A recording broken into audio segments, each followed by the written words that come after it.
pain's inexplicable. I've been asked to put it into words so many times, but it's impossible to actually say how it feels. The closest thing is like having petrol thrown over you and somebody's just thrown a match. Like, you're burning. I could feel my face had swollen, but it felt dead. I touched it and it didn't feel like my skin.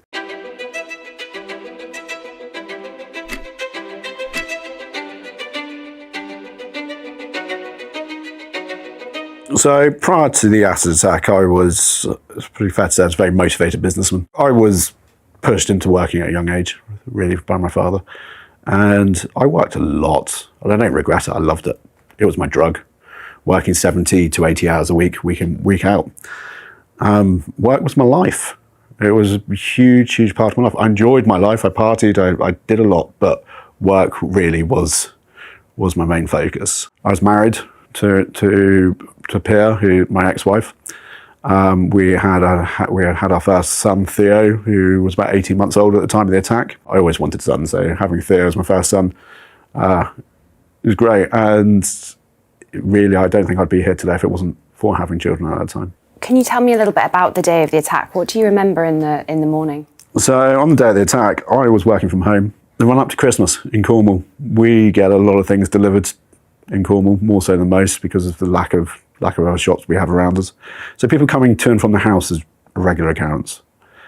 Working from home that day, waiting for my mum to come. My mum lives in Cyprus. I was waiting for her to come. I was going to drive her to Bristol, up to Bristol Airport, take her back to Cyprus. Late afternoon, my office looks out onto the road. We live on a red brick 80s cul-de-sac, so you have a feeling of what's there. You generally know what cars should be there, what cars shouldn't. You know what's going on the road, really. Looked out the window around 3:45, and I saw this red van come down the road, and I clocked the red van because it was exactly the same make, model, and colour as one of the vans that that we have, one of our staff that uses for work. And so, well, what's that doing here? And then realised it wasn't our van. Carried on about my business. Shortly after that, I had a knock at the front door. And I went and opened the front door, as I would to anybody, and still do in the same way. And as I opened the front door, I instantly received a pint of sulfuric acid to the face, whilst my attacker said, "This is for you, mate," and ran. Thankfully, I've worked around corrosive substances a lot in the hospitality industry, swimming pools in particular. I knew it was acid straight away, which was probably the first saving grace. My t-shirt just disintegrated. It just rolled into nothing. It just rolled away, just disappeared. That was obviously the first telling sign. My ex-wife, Pia, she had been up all night with our youngest. He'd had a fever, so he was upstairs in bed with her, which kept them out of harm's way, thankfully. And I yelled up to her, "Call 909. Someone's just thrown acid in my face." And as I knew it was acids, logically, I knew I had to get water. I didn't know it was the right thing to do at the time. But I ran through the house, got to the kitchen, took off what clothes I could, and started dousing myself with as much water as I could in the kitchen sink. By the time the ambulance came, I was still conscious. I was in an extreme amount of pain. The pain's inexplicable. I've been asked to put it into words so many times, but it's impossible to actually say how it feels. It's like, the closest thing is like having petrol thrown over you and somebody's just thrown a match. Like, you're burning. I could feel my face had swollen, but it felt dead. I touched it and it didn't feel like my skin. I remember getting in the ambulance and I could taste it. And I was like, I need to spit. And I was being far too polite for the paramedics, I think. And just spit anywhere you can. Because I could taste it. It was all in my mouth. It was horrible. And I stayed conscious enough, and the police arrived shortly after the ambulance, and then I blacked out on my driveway. I don't remember anything after that. I have a vague memory of going through the hospital doors, just a flash image, and that was it. I wake up 6 days later in an ICU. During that time, the first nights, they couldn't get me stable. They sat down with my ex-wife and my mum and said, "Look, we don't think he's going to make it. You've got to prepare for the worst."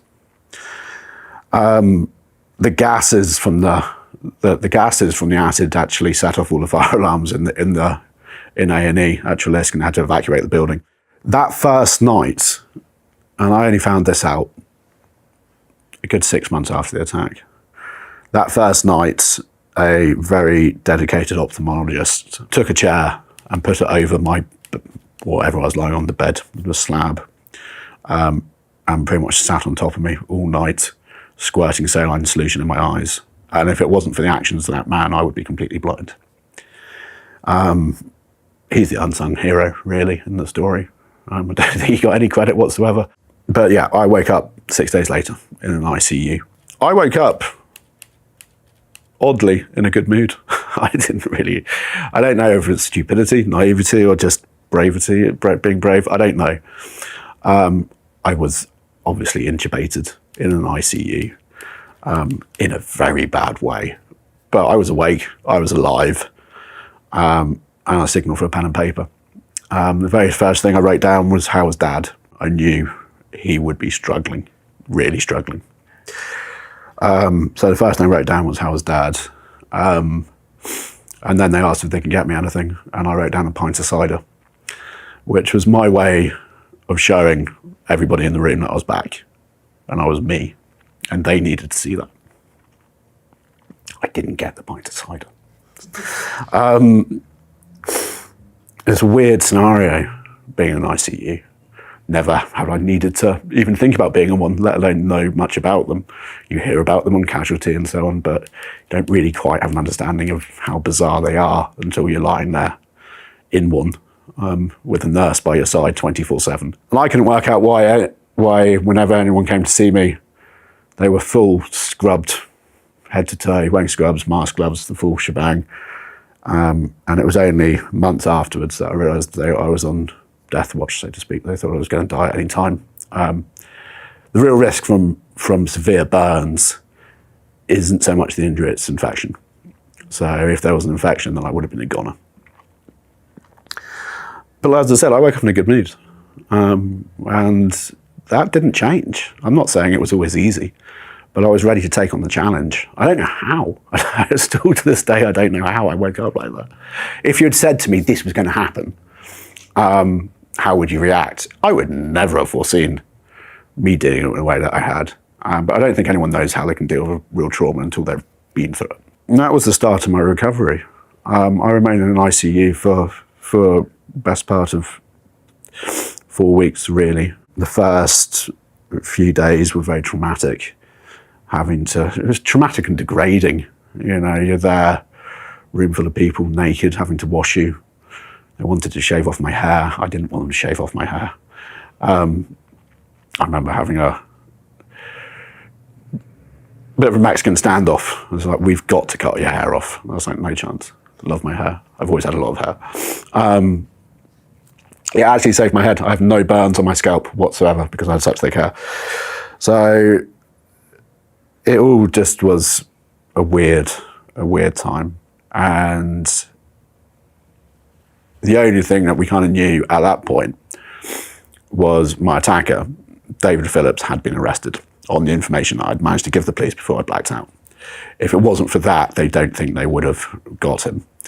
So they managed to get as much information. They got the information from me and track his vehicle from the shop up the road. They got his vehicle on CCTV, and they managed to trace his vehicle all the way back to Hastings along the traffic cameras on the motorways. So they knew that he'd driven from Hastings to Cornwall, and suspected, at that point they obviously couldn't say he was the attacker, suspected that he was the one who threw acid in my face. He wasn't forthcoming with any communication with the police. His initial explanation was he came down to Cornwall to sell his car, and someone else was test driving it at the time of the attack. But after that, he refused to give comment. At that point, a very extensive police investigation got underway. It's a weird thing because although I was the victim of a severe crime, you're not treated like a victim. Like, everything I had was taken from me. Our house, gone. Well, we weren't allowed back in it. I wasn't in the state to go in it. Of course, I was in hospital, but we weren't allowed in the house. Cars, gone. Phones, gone. Anything you own physically and digitally, gone. The police took it all. We had nothing. The police investigation was lengthy. They were very adamant from day one that it wasn't mistaken identity. They said it was too much of a targeted attack for it to be mistaken identity. So the police tore my life apart, trying to find a reason why I had been attacked, which made me feel like I had done something wrong. And there was times where I even questioned my own sanity, because you're constantly being investigated like you've done something wrong. And I was like, have I done something wrong and blacked it out from my mind? What has happened here? You're lying in a hospital bed for a long period of time, your head, your mind wanders, you overthink. You're on a cocktail of strong drugs, which doesn't help at all. My injuries at that point, I knew full facial scarring, or full facial burns. There's a difference between burns and scarring. Burns is what happens to start off with. Scar tissue takes weeks, months, several months to evolve or grow. My face was burned. I had burns down my back, my torso, my arms. Luckily, nothing below the waist, nothing on the scalp. Face was bad. My eyesight, to start off with, was good, and everybody was amazed I could see when I wake up. No one expected me to be able to see when I woke. But the odd thing is, when you have severe chemical burns to your eyes, as dark as this is, your vision gets better before it gets worse, because you've burnt off the front layer of your eye. So for a while, my vision was crystal clear. With scarring, you get a lot of contraction, so things pull down. That's why everyone with burns have disfigured faces. It's not just a burn and a scar, it pulls in different directions. So, although obviously a lot better now, but it pulls down here. I lost my eyelids 3 times. And losing my eyelids, probably one of the most torturous things I've ever been through. You can't hide from the light. You can't shut your eyes properly to sleep. The slightest gust, the breeze is horrible on your eyes. There's nothing there to protect them. These rings, they're quite faded now, these rings on the outside here, those were my eyelids. So that's how much they pulled. So over about 1.5 inches, they pulled down. We had 3 attempts of trying to get the eyelids, get skin in the eyelids. If we'd managed to get on top of the eyelids earlier on, I probably would have better eyesight now than what I do now. I'm blind in my left eye. I can tell the difference between light and dark, just there. And my eyesight is pretty decent in my right eye, and I wear a hard contact lens, which brings it up to a good standard. But it's taken many surgeries to get it to that point. So the first round of surgeries was really emergency reconstructive surgeries, skin grafts to my torso, try and repair some of the burns across my shoulders, and skin graft to my face, my cheeks, my forehead. Most of my skin that was used in my body was all taken from my left thigh, which was incredibly painful. There's 2 types of skin grafts. There's full thickness and then there's like shaved. So they shaved all the skin off that leg to use. And the healing of that sucked. Really, really not nice. How did the hospital staff and your family support you when it came to seeing your injuries for the first time and seeing your face for the first time?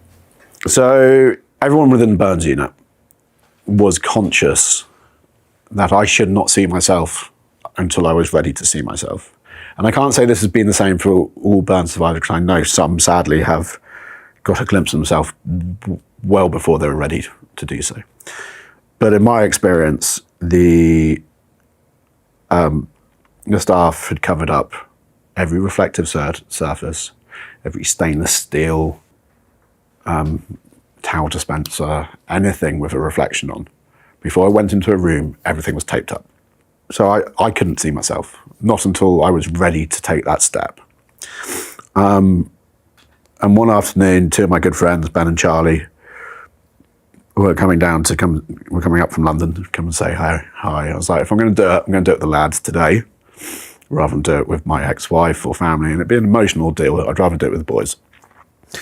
That morning, the orderlies, Andy and Keith, like, we've got to shave you. If you're going to see yourself today, you need a shave. That was a horrible experience. Surgical razor on my face. It was really painful. I remember that really clearly. So they got me shaved, obviously very burnt, damaged skin. And that afternoon, I stood with Charlie and Ben, and they removed the paper towels that had been sellotaped over the mirror in my room. And that was the first time I saw myself, and I was pleasantly surprised. At that stage, I was burnt. I wasn't scarred. My face was very red. It was scabby in places. They'd shaved off all my hair, but I wasn't disformed. I looked better than what I expected. So it wasn't that traumatic. But then over time, scar tissue builds up, and that's when you get more contraction and contortion and pulling down in certain parts of the face. We made a decision that Theo, my eldest, wasn't to come to hospital. He didn't need to. He needed love, food, support, toys. He didn't need to see the horror that was going on. My biggest fear lying in a hospital bed was, will he recognise me? How will he react to me? And I hadn't seen him for the best part of 4 months, which was soul destroying. That was so tough, but I knew he had what he needed, and I knew he was going to be okay. Once I was out of hospital, and once I was settled, Pierre went and got Theo important to me. And Theo took one look at me and grabbed her, wouldn't come to me. But when he heard me talk, he knew it was me. As soon as he heard my voice, he stuck his arms out for a hug, and he didn't let go of me for a very long time that day. And if it wasn't for Theo, I wouldn't be alive. Theo gave me something to live for, not just pulling through from the attack, for the dark moments afterwards as well. I've survived it well. I know I've come through it pretty well, but it's not always been easy, you know, and there's always that thought in the back of your head that there is an easy way out, but Theo is the reason why I am here, without a doubt. I resided in the hospital for about the first 3 months to really rehab, surgeries, try and get me back on my feet. All whilst this lengthy police investigation was going on. They knew they had my attacker. The police were confident he was the man. And at that point, he was just saying no comment. He refused to give comment on anything. After leaving hospital, I went and stayed with family for a short while. And the police kept calling these meetings, and after several of them, I just came to the conclusion we're never going to know. We're never going to understand why I was attacked. Me and my ex-wife moved back into our home this was around end of April, beginning of May. And next day I get a phone call from the police going, "What are you doing?" And I was like, "What?" And she's like, "You cannot be in that home. We need a meeting now." Further meeting with the police, yet another emergency meeting with major crimes. They had evidence that there was a further threat on my life. After bugging a car of someone connected with my attacker, they had recordings about them wanting to finish the job off. So at that point, it was pretty evident that they thought they had the right man, i.e. that my attacker's family and friends thought they had the right man. And that made the police think even more so they had the right man. And it wasn't mistaken identity, and there was a reason why I was attacked. At that point, with the evidence the police had, I had to start carrying a Home Office panic alarm with me wherever I went. And we rented in a house in the middle of nowhere under a false name, where only a handful of people knew where we were. I did set off the panic alarm a few times by mistake. Once in Asda, I was in there one evening and got a tannoy call for me to go to the front desk to find 2 very annoyed police officers there. It happens, clearly. So the police investigation was ongoing, and it felt really overbearing. It's very difficult trying to survive an acid attack whilst feeling like you've done something to warrant the attack, but you don't know what you've done. One afternoon, the chief of major crimes, Dave, took me to one side and goes, "Andreas, I believe you. I believe that you've done nothing wrong." And that was the first time that I felt this weight lift off my shoulders, that actually I wasn't losing my mind. Actually, it could be a mistaken identity. There could have been loads of reasons why it happened, but it was the first time anybody on the police side had said, "I don't think you've done anything wrong." How did that feel? That was an amazing feeling. I felt so relieved, but it wasn't enough. It was just one step in the right direction. They always promised me they would get to the bottom of it. I had given up hope. I had already accepted that I could quite easily live my life not knowing. I would be able to bury that emotion and move on, because that is what I would have to do. Then we go, say, another couple of weeks later, they called yet another one of these meetings. And by this point, I was a bit worn out. I was fed up with these stupid meetings, if I'm honest. When we're all sat around a table, some of my family, I think there must have been 4 or 5 police officers, victim liaison officer, chief of major crimes, the lead detective, someone else. And they go, "We've got it." I was like, "What do you mean?" It's like, "We've got the evidence." And I erupted. It's one of the few times in my life where I became an emotional volcano. I screamed, I cried, I couldn't control myself. It was messed up how much that affected me. I had to walk out. I couldn't be in that room.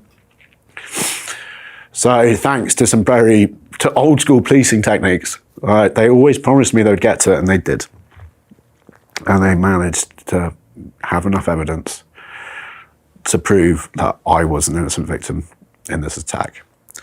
And we went to court a few weeks later. As I walked into the courtroom, David Phillips was stood on the stand, and I walked up to him and stood toe to toe. Obviously, there's some plexiglass between us. And looked him in the eye. It was the first time I'd probably looked him in the eye. And then walked off. How did he react in that moment? He put his hand on his heart, I guess to show some level of remorse. I don't know, but I'd walked off at that point. I wanted to look him in the eye, but I didn't want to give him any more time. I went into the witness room, suited and booted, reading through all my witness statements, getting prepared to take the stand for the first time, as I was obviously going to be the first witness of the day. I was in there with my father, and the CPS barrister came in and goes, "He wants to plead."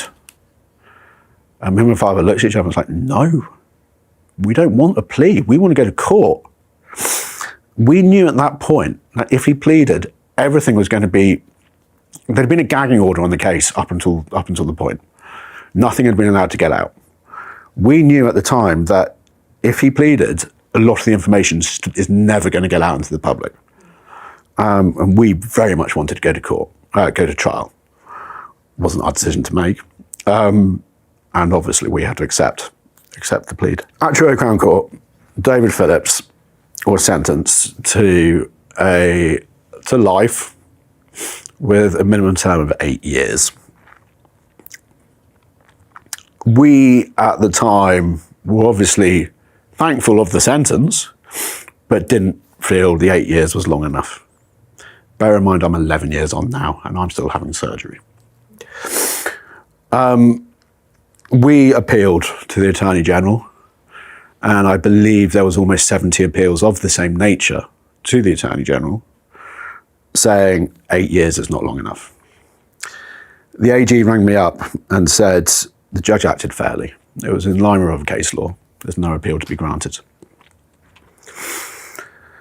Unbeknown to us at the time, David Phillips had also appealed the life aspect of his sentence. And bear in mind, the AG's just told us, judge acted fairly, in line with case law, no appeal to be granted. His appeal was granted. At that point, I was wearing a hard plastic face mask, a compression mask, to try and help my scars. With scars, compression is a big part of the healing, to try and push them back down. I looked a mess. Someone had thrown acid in my face, obviously. Didn't look great. The judges could see firsthand the damage that he had done. David Phillips was remotely linked by video link, and his barrister was in court. That day, those three judges, three high-ranking, high-paid UK judges, deemed David Phillips not to be a danger to society and lifted life from his sentence, shortening his sentence to 16 years, of which he was only to serve 8 in jail. Less the time on remand. David Phillips actually only spent 5.5 years in a prison. So he only really spent 5.5 years behind bars. After David Phillips had his sentence lightened, and once I got a little bit more on my feet, I then spent the last 10 years campaigning for change, fighting for a better future for acid attack survivors here in this country and around the world, because the justice system let me down. But the justice system and those three judges who deemed David Phillips not to be a dangerous man, they're the people who let me down. People expect me to be angry towards David Phillips. I'm not. I never have been. I think anger is a really dangerous avenue you can lose yourself in. You know, I made a very conscious decision very early on in hospital bed that I wasn't going to get angry over that. He turned up at the wrong house. For whatever reason, I'll never know why he turned up at mine, but he turned up at the wrong house. But I do get angry with those judges. Those judges should have upheld justice better than what they did. How they can deem a man who drove 300 miles to the wrong house, throw a pint of sulfuric acid in his face, and drive off, and then not communicate with the police in any way whatsoever, how can they deem him not to be a danger to society? What happens to the next person who upsets him? So I spent the last 10 years campaigning for change. It needs to be discussed. People need to understand the horrors of an acid attack. Sad thing now is it's become normalized in our society. Acid attacks don't make the news like they used to. Yes, if there's a kid involved, maybe, or if someone famous, yes. But the day-to-day acid attacks aren't publicized in the way they used to be. Tell me a bit about the recovery process and additional surgeries you'd had. So I stopped counting how many surgeries I've had a long time ago. There's surgeries and procedures as well, so it gets a bit complicated, but I've had, well into triple figures. I was spotted by a charity called Face Forward International, who are a Beverly Hills-based charity in Los Angeles, who specialize in reconstructive surgery for people of domestic violence and other cruel acts of crime. To meet other survivors, there's a lot of domestic violence survivors when it comes to Face Forward, and it changed my perception on the world. It was a real pinnacle moment being out there. Put a lot of things into perspective. It's my golden ticket. I don't know where I would be without them. I certainly would not be this far down the road to recovery, and I certainly would not be able to have the lifestyle I have or the relationship with my kids if it wasn't for everything they've done for me.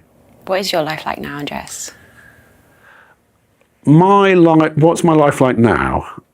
I'm going to rephrase that question for you. So I've been asked before, is my life better now or better before the attack? And I can't answer that question. And that's perplexing for people. Like, I loved my life before the attack, but it's very much two different lives. Before the attack, I was a hugely motivated businessman. I worked all the time. I was empire obsessed. I wanted it all. And now I enjoy my life a lot more. I don't have the money or the security I had before, but it's a very different life. Yes, I miss having good eyesight. Yes, I miss having not a burnt face, but it's changed me as a person. It's opened up a lot of doors. I live a very different life, live a very interesting life, and I'm really proud of the journey I've taken to get to where I am now. Yeah, it's amazing, and you have so much resilience. You mentioned it's affected and changed your relationship with your children. In what way has it changed your relationship with your children? Well, my relationship with my children is probably one of the greatest things to come from the attack. I was a good father prior to the attack, but I was a preoccupied father. I was working 60, 70, 80 hours a week, week in, week out. You don't get much time to have family time when you work that much. Shortly after, once I was back on my feet after, after being released from hospital, I very quickly made sure I had more one-on-one time with Theo. That was something which I needed and I wanted. Every Thursday, no matter what was our day, no one else, just me and him. And over time, we had more and more time together. And if it wasn't for the attack, I wouldn't